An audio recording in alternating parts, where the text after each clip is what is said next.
Hello friends, welcome to TNPSC through short and channel. இந்த வீடியோவில் நம்ம என்ன பார்க்க போறோம்னா, அடுத்து என்ன அதான் பார்க்க போகிறோம். இப்போ போன வாரம் August 24 and 25 Tamil, English short and exam எல்லாருமே எழுதிப்பீங்க. நல்லபடியாக எழுதிப்பீங்கன்னு நினைக்கிறேன். நான் இது வரைக்கும் கேட்ட வரைக்கும் எல்லாருமே பாசிட்டிவாக தான் நிறைய பேர் சொல்லியிருக்காங்க. இங்கிலீஷ் சீனியர் மட்டும் ஒரு 2-3 வேர்ட்ஸ் கிளியராக விடுவிடன்னு சொல்லியிருக்காங்க. அதே மாதிரி இங்கிலீஷ் ஜூனியரும் ஒரு 4 to 10 வேர்ட்ஸ் கிளியரா உள்ள. ஆனா டிக்டேஷன் ரொம்ப ஈஸியா தான் இருந்துச்சு. ரூமோட எக்கோ தான் கொஞ்சம் டிஸ்டர்ப் பண்ணிடுச்சு. நிறைய பேர் சொல்லி நான் கேட்டேன். ஆனா எல்லாருமே நல்லபடியா எழுதிப்பீங்கன்னு நினைக்கிறேன். ஸோ இந்த எக்ஸாம் முடிஞ்சிருச்சு. ஆகஸ்ட் 2024 எக்ஸாம் முடிஞ்சிருச்சு. இனிமேல் இதான் ஓல்டு சிலபஸோட லாஸ்ட் எக்ஸாம் கம்ப்ளீட் ஆயிடுச்சு. இனிமேல் டோட்டோட நியூ சிலபஸ், அதாவது February 2025 நம்ம ஃபாலோ பண்ண போற. அவங்க ஆல்ரெடி டோட் சைட்ல நோட்டிஃபிகேஷன் விட்டுருந்தாங்க. அதை நம்ம செப்பரேட்டா ஒரு வீடியோல பார்த்துருந்தோம். எல்லாருக்குமே அது புரிஞ்சிருக்குன்னு நினைக்கிறேன். இப்போ இந்த தடவை எக்ஸாம் ஹையர் போனவங்க நெக்ஸ்ட் டைம் ரிசல்ட்ல பாசிட்டிவா இல்லைன்னா அவங்க கண்டிப்பா இன்டர் எழுதி அதுக்கப்புறம் தான் ஹையர் எழுத முடியும். இது வரைக்கும் நம்ம என்ன பண்ணியிருந்தோம்னா, ஜூனியர் எழுதியிருப்போம். ஜூனியர் ஃபெயில் ஆகிட்டா கூட நம்ம டைரக்டா ஹையர் போயிடுவோம். ஆனா இனிமேல் இப்போ இது வரைக்கும் ஹையர் ப்ராக்டிஸ் பண்ணாமலே இந்த தடவை ஒழுங்கா கண்டிப்பா கிளியர் பண்ணிடுவேன் அப்படின்றவங்க மட்டும் நெக்ஸ்ட் அடுத்த வேலையை பாருங்க. அதாவது டிஎன்பிசி அதை படிக்க ஸ்டார்ட் பண்ணுங்க.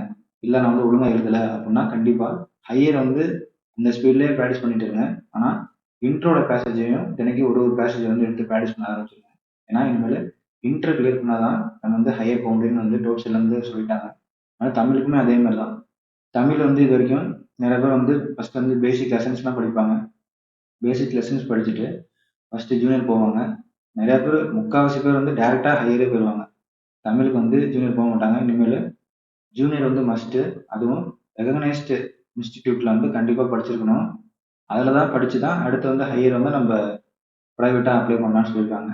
அதனால February 2025 அடுத்த எக்ஸாம் நீங்க என்ன எழுத போறீங்களோ ஹையரும் நல்லா பண்ணியிருந்தா அடுத்த டிஎன்பிசி நீங்க படிக்க ஆரம்பிச்சிடலாம். இல்லை நான் ஒழுங்கா பண்ணலன்னா நீங்க இன்டர் எக்ஸாம் எழுதிட்டு தான் நீங்க அடுத்து ஹையர் போக முடியும். அடுத்து இதான் நான் நியூவா ஸ்டார்ட் பண்றேன், இது வரைக்கும் நான் ஸ்டார்ட் ஆனாலும் என்னன்னு தெரியாது அப்படின்றவங்களுக்கு இனிமேல் பேசிக்ஸ், இந்த பேசிக் லெசன்ஸ் சொல்றாங்கல்ல, அது ரொம்ப ரொம்ப இம்பார்ட்டன்ட்.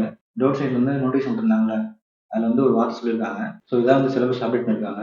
இனிமேல் ஜூனியர் கிரேடுக்கு என்ன பண்ணணும்னா, செகண்ட் பேப்பர்ல exercise 144 fitment short and instructor அந்த புக்ல 144 வரைக்கும் கம்ப்ளீட் பண்ணி சொல்லியிருக்காங்க. அதே மாதிரி இன்டர்மீடியட் கிரேட்ல அதே மாதிரி செகண்ட் பேப்பர்ல exercise 187 of the fitment short and instructor book complete பண்ணிருக்கணும்னு சொல்லியிருக்காங்க. ஏன்னா அதுல 20 மார்க் கேட்பாங்கன்னு சொல்லியிருக்காங்க. அதனால இனிமேல் நம்ம பிகினர்ஸா இருக்கிறவங்க பேசிக் ரொம்ப இம்பார்ட்டன்ட். ஃபிட்மென் புக்ல எந்த பேஜ் சொல்லியிருக்காங்கன்னா, இது சிலபஸ் அப்டேட் பண்ணது, அதான் உங்களுக்கு பார்த்துட்டு இருக்கோம். இதான் இங்கிலீஷ் ஷார்ட் ஹேண்டோட கண்டென்ட் பேஜ், ஃபர்ஸ்ட் பேஜ் தான். இதான் நீங்க 1 by 1 முடிக்கிற மாதிரி இருக்கும்.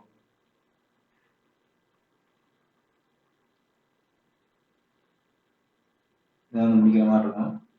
இதுல எக்ஸசைஸ் 144 இது வரைக்கும் ஜூனியர் கிரேடை படிச்சிருக்கணும். இதுல கேள்வி கேட்பேன்னு சொல்லியிருக்காங்க. அதே மாதிரி இன்டர் இதான் 144 வரைக்கும் முடியாது ஜூனியர். அதே மாதிரி இன்டருக்கு எக்ஸசைஸ் 187 இன்டர்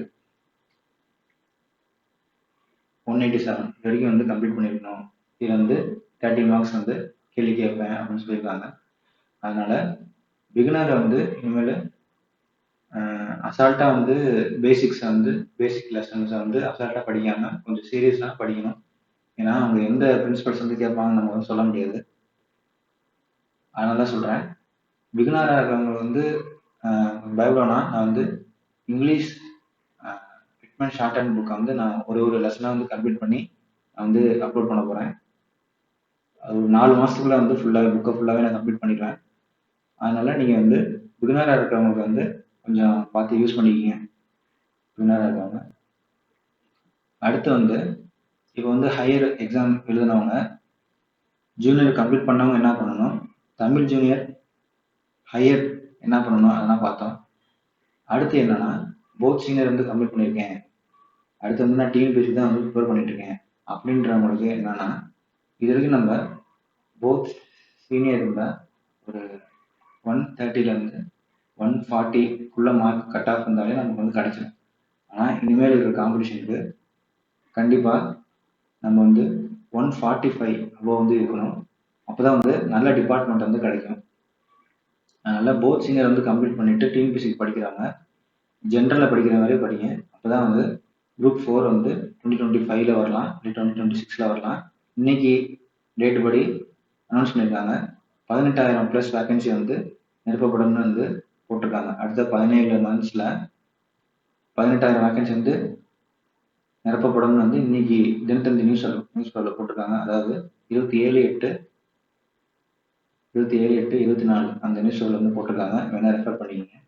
அதனால இப்போ ஆல்ரெடி 2024 குரூப் 4ல் வந்து ஒரு 600 சீட்டு தான் வந்து இருக்குன்னு நினைக்கிறேன் ஸ்டெனோவுக்கு. அதில் வந்து நல்லா படிக்கிறவங்க அவங்க வந்து ஒரு 600 பேர் செலக்ட் ஆகி போயிடுவாங்க. கொஞ்சம் 140க்குள்ள எடுக்கிற ஆளுங்க வந்து இருந்தீங்கன்னா கண்டிப்பாக வந்து இந்த 18,000 வேகன்சியில் வந்து நமக்கு வந்து ஒரு 1500 ஸ்டெனோ வந்து வர்றதுக்கு வந்து கண்டிப்பாக வாய்ப்பு இருக்குது. அதனால் இந்த சான்ஸ் வந்து யூஸ் பண்ணி இப்போ யாரெல்லாம் போத் ஹையர் வந்து கம்ப்ளீட் பண்ணியிருக்காங்க தமிழ்நாடு ஃபுல்லாக, அவங்க எல்லாருமே வந்து உள்ளே போகிற மாதிரி நம்ம வந்து பயன்படுத்திக்கணும். அதான் வந்து ஸ்மார்ட்டு. ஏன்னா அடுத்த 2028 2030லாம் வந்து நம்ம எப்படி வந்து இருக்குன்னு சொல்ல முடியாது, அதை நம்ம வருஷம் வேறு போய்கிட்டே இருக்கு.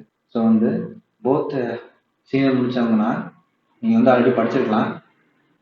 எப்போதுமே ஆனுவல் பிளானர் வந்து டிசம்பர் 15க்குள்ளே வரும். அதனால் நம்ம டிசம்பர் 15க்குள்ளே நோட்டிஃபிகேஷன் வர்றதுக்குள்ளே நம்ம வந்து 6th new book, 7th new book, 8th new book, 9th 10th அதுக்கப்புறம் 11th 12th ஃபஸ்ட்டு வந்து இதை முடிச்சிடுவோம். அதுக்கப்புறம் 6th-லேருந்து 12th வந்து ஓல்டு புக்கை வந்து ஒரு 1 மந்த்லேயே வந்து முடிச்சிடலாம். அது வந்து அவ்வளோ டைம் ஆகுது 6th ஓல்டு புக்கு. இது முடிச்சதுக்கப்புறம் என்ன பண்ணலான்னா, அதாவது நோட்டிஃபிகேஷன் வந்ததுக்கப்புறம், ஏன்னா நமக்கு பொது அறிவு வேறு இருக்குது, அதை வேறு கம்ப்ளீட் பண்ணணும். ஃபஸ்ட் தமிழ் முடிச்சுட்டு இந்த டிசம்பருக்குள்ளே வந்து தமிழை முடிச்சுட்டு ஃபஸ்ட்டு ஜென்ரல் சயின்ஸ் டாப்பிக்கு, அடுத்து ஹிஸ்ட்ரி, கரண்ட் அஃபேர்ஸ் வந்து நம்ம வந்து எப்போ வந்து டேட்டு நோட்டிஃபிகேஷன் விட்றாங்களோ அதுக்கு ஒரு 8 months வந்து நம்ம படித்தா போதும். அதனால் அது கடைசியாக படிச்சுக்கலாம். அடுத்து Indian polity, geography, economics, INM, அப்புறம் வந்து யூனிட் 8ன்னு சொல்லுவாங்க, டெவலப்மெண்ட் அட்மினிஸ்ட்ரேஷன் இன் தமிழ்நாடு, அப்புறம் history, culture, heritage, socio political movements of Tamil Nadu, இது வந்து யூனிட் 9 சொல்லுவாங்க. அடுத்து ஆப்டிடியூட், ஒரு 16 டாபிக் இருக்குது. என்னென்னா நான் அப்படியே வாசிக்கிறேன், ஏன்னா நம்ம எழுதுனா டைம் ஆகும், அதுதான் சொல்கிறேன். இதில் என்ன டாபிக் இருக்குன்னா, சிம்பிளிஃபிகேஷன் இருக்குது, பெர்சன்டேஜ், அடுத்து ஹெச்சிஎஃப், எல்சிஎம், அடுத்து ரேஷியோ அண்ட் ப்ரொபோர்ஷன் சொல்லுவாங்க, ரேஷியோ அண்ட் ப்ரொபோர்ஷன், அதுக்கப்புறம் சிம்பிள் இன்ட்ரெஸ்ட், காம்பவுண்ட் இன்ட்ரெஸ்ட் சொல்லுவாங்க. அடுத்து வந்து ஏரியா, வால்யூம், அப்புறம் time and work, logical reasoning, அடுத்து பசில்ஸ் சொல்லுவாங்க நிறையா, அடுத்து டைஸு, அடுத்து விசுவல் ரீசனிங், அடுத்து ஆல்ஃபா நியூமெரிக் ரீசனிங், அடுத்து நம்பர் சீரீஸ். ஸோ டோட்டலாக 16 டாபிக்கு. இந்த 10 யூனிட்லேருந்து நம்ம ஒரு யூனிட்டாக வந்து ஃபஸ்ட்டு கம்ப்ளீட் பண்ணுவோம். அதாவது நோட்டிஃபிகேஷன் வந்ததுக்கப்புறம் இதில் வந்து எது வந்து ரொம்ப ஹையாக வந்து மார்க் கேட்குறாங்களோ அது வந்து ஃபஸ்ட் வீடியோ வந்து போட போகிறோம். ஃபஸ்ட் வந்து இந்தியன் பாலிட்டி போடுறோம். ஃபஸ்ட் வந்து இந்தியன் பாலிட்டி எடுத்துகிட்டு அடுத்து வந்து ஹிஸ்ட்ரி, அடுத்து ஜியாகிரஃபி, எக்கனாமிக்ஸும் வந்து அப்படியே கலந்து 3ஆவதாக போட்டுட்டு, அடுத்து 4ஆவதாக வந்து இந்தியன் நேஷனல் மூமெண்ட்டு. அது வந்து கிளாஸ் எடுக்கிறப்ப நோட்டிஃபிகேஷன் வந்ததுக்கப்புறம் நம்ம எதில் வந்து மார்க் வந்து அதிகமாக வந்து கேட்குறாங்களோ கொஸ்டின் பேப்பர்னா எல்லாத்தையும் அனலைஸ் பண்ணிவிட்டு கொஸ்டின் பேப்பரில் வந்து இது வந்து ரொம்ப ஹையாக மார்க் இருக்கிறனால அந்த ஆர்டர் படி நம்ம வந்து ஒரு யூனிட்டாக வந்து கம்ப்ளீட் பண்ணுவோம். அடுத்த 25, 26 இந்த குரூப் 4, அப்புறம் குரூப் 2A இந்த எக்ஸாம் எது வந்தாலும் நம்ம வந்து ஃபுல்லாக சிலபஸ் வந்து கவர் பண்ணுற மாதிரி நம்ம வந்து கண்டிப்பாக வந்து ஒரு வீடியோ வந்து அப்லோட் பண்ண போகிறோம். எல்லாமே வந்து ரொம்ப ஸ்லோவாக புரிகிற மாதிரி தான் இருக்கும். டக்கு டக்கு டக்குன்னு ரீட் பண்ணிட்டு போயிட மாட்டேன் நான். எல்லாமே ரொம்ப ஸ்லோவாக நிதானமாக அந்த மாதிரி ரைட் பண்ணி தான் நம்ம வந்து போட போகிறோம். அதனால் போத் ஹையர் வந்து முடித்தவங்க வந்து இந்த சான்ஸ் வந்து யூஸ் பண்ணிக்கிங்க. ஏன்னா வந்து இனிமேல் வந்து கொஞ்சம் காம்படிஷன் வந்து கொஞ்சம் ஹெவியாக இருக்கும். அதனால் நம்மளும் கொஞ்சம் வந்து ஜென்ரலில் படிக்கிறவங்க மாதிரியே நம்ம வந்து படிக்க வேண்டியதாக இருக்குது. அப்போ தான் வந்து நமக்கு நல்ல போஸ்டிங் வந்து நம்ம டிஸ்ட்ரிக்டில் கிடைக்கும். அதுதான் சொல்கிறேன். இதான் பேசிக் பார்த்துட்டோம். அடுத்து இது இல்லாமல் என்ன பண்ண போகிறோம்னா, ஃபஸ்ட்டு வந்து என்ன பண்ணணும்னா, இங்கிலீஷ் இங்கிலீஷ் பிகினருக்கு வந்து கிளாஸ் எடுக்க போகிறோம். எல்லா டாப்பிக்கும் ஒன் பை ஒன்னாக எடுக்க போகிறோம். அடுத்து வந்து அதே மாதிரி தமிழுக்கும் வந்து நம்ம ஃபுல்லாக எடுக்க போகிறோம். இந்த டாபிக்ஸ்லாம் பார்த்துக்குங்க. பிகினராக இருக்கிறவங்க ஆல்ரெடி கம்ப்ளீட் பண்ணியிருந்தவங்களுக்கு நீங்கள் வந்து ஸ்பீட் எழுதி அடுத்து வந்து சீனியர் கிளியர் பண்ண பாருங்க, ஜூனியர் கிளியர் பண்ண பாருங்க. பிகினராக இருக்கிறவங்களுக்கு வந்து ஒரு லெசனாக ஃபஸ்ட்டு வந்து மெய்யெழுத்துக்கள், அடுத்து உயிரெழுத்துக்கள், அடுத்து இடைப்படும் உயிர்களும் எழுத்துக்களும் இடமும், அடுத்து மாற்று உறவங்கள் ர இருக்கிறத சிறிய சொல்லி பெரிய சொல்லி இன்னைவு அது மாதிரி ஒரு பாடத்தையும் வந்து நம்ம ஒரு வீடியோவாக வந்து போட போகிறோம். கண்டிப்பாக வந்து பிகினருக்கு வந்து கண்டிப்பாக யூஸ்ஃபுல்லாக இருக்கும். இந்த சான்ஸ் வந்து யூஸ் பண்ணிக்கிங்க. இப்போ வந்து நம்ம என்னென்னா வந்து அடுத்த ஃபோர்த் கம்மிங் வந்து ஒரு 4 மாதத்தில் வந்து என்ன பண்ண போகிறோம்னா, English book, Tamil book complete பண்ண போகிறோம் 4 மாதத்தில். அது இல்லாமல் இந்த தமிழ் நியூவோட 6th to 12th வந்து கம்ப்ளீட் பண்ணிவிட்டு ப்ரீவியஸ் இயர் கொஸ்டின்ஸ் அப்படியே வந்து லைவ் மாதிரி நம்ம வந்து கொஸ்டின் வந்து கொடுப்போம். அது வந்து டெஸ்ட் மாதிரி இருக்கும். அதான் ரிவிஷன் பண்ணுறதுக்கு யூஸ்ஃபுல்லாக இருக்கும். அது ஒன்று யூஸ் ஆகும். அடுத்து வந்து தமிழ் முடிச்சதுக்கப்புறம் ஜிஎஸ் இந்த யூனிட் 10 வரைக்கும் இருக்குது. அதில் வந்து ஒரு யூனிட்டாக மார்க் வந்து எது வந்து ஹையஸ்ட்டாக கேட்குறாங்களோ அதில் வந்து polity, INM, history, unit 8, unit 9, maths, அது மாதிரி ஒரு யூனிட்டாக கம்ப்ளீட் பண்ண போகிறோம். நிதானமாக பொறுமையாக தான் எல்லா வீடியோவும் இருக்கும். அதனால் நெக்ஸ்ட் 4லேருந்து 6 மந்த்ஸ்க்குள்ள நம்ம இந்த சொன்ன எல்லாமே நம்ம வந்து அப்லோட் பண்ணிடுவோம். அதனால் இது வந்து கண்டிப்பாக எனக்கு வந்து யூஸ் ஆகும். நான் வந்து கண்டிப்பாக வந்து ஃபாலோ பண்ணுவேன் அப்படின்றவங்க சப்ஸ்கிரைப் பண்ணிக்கோங்க. ஏன்னா நம்ம வீடியோ வந்து ஒன்று அப்லோட் பண்ணுறப்ப சப்ஸ்கிரைப் பண்ணுறவங்க நோட்டிஃபிகேஷன் ஆகும். அது வந்து பார்த்து எல்லாமே பயனுள்ளதாக இருக்கும். எல்லாத்துக்கும் பார்த்து படிக்கிறதுக்கு. அடுத்து என்ன அப்படின்னு நான் இதுதான் சொல்லலாம்னு நினச்சேன். ஏன்னா இதை ஒரு வீடியோ கொடுத்துட்டோம்னா நீங்கள் வந்து ப்ரிப்பேர் ஆகிக்குவீங்க. அது வந்து இந்த குரூப் 2 இது செப்டம்பர் 14ஆம் தேதி வருது. அந்த எக்ஸாம் முடிச்சதுக்கப்புறம் நான் வந்து செப்டம்பர் 15லேருந்தே நான் ஒரு வீடியோ வந்து அப்லோட் பண்ண ஆரம்பிச்சிடுவேன். அதனால் நல்லபடியாக வந்து யூஸ் பண்ணிக்கங்க. நானும் இப்போ வந்து குரூப் 2க்கு வந்து எக்ஸாம் வந்து அப்பியர் ஆகிறேன். அதனால் அதுக்கு ஸ்டடீஸ்லாம் போயிட்டுருக்கு. அதனால வந்து நிறைய வீடியோ வந்து போட முடியல படிச்சுட்டு இருக்கனால. அதனால் குரூப் 2 எக்ஸாம் முடிச்சதுக்கப்புறம் நம்ம வந்து கண்டிப்பாக ஒரு வீடியோ வந்து போடுவோம். ஃபஸ்ட்டு வந்து இங்கிலீஷ் லெசனை முடிச்சிடுவோம். அடுத்து தமிழ் லெசனை முடிச்சிடுவோம். அடுத்து Tamil 6th to 12th new old முடிச்சுட்டு இதுவே 100 மார்க்ஸ் கவர் ஆயிடும். அடுத்து ஜிஎஸ் அதில் வந்து 75 மார்க் வந்து மற்ற எல்லாமே வரும். அந்த யூனிட் 1லேருந்து 9 வரைக்கும் வரும். 25 மார்க்ஸ் வந்து யூனிட் 10 வந்து மேக்ஸு. இது வந்து நம்ம ஆல்ரெடி சொன்னபடி எது வந்து மார்க் வந்து அதிகமாக இருக்கோ அதுபடி நம்ம யூனிட் 1, யூனிட் 2 அந்தபடி வந்து பார்த்துருவோம். ஸோ இதுதான் வந்து நெக்ஸ்ட் 6 months வந்து பண்ண போகிறீங்க.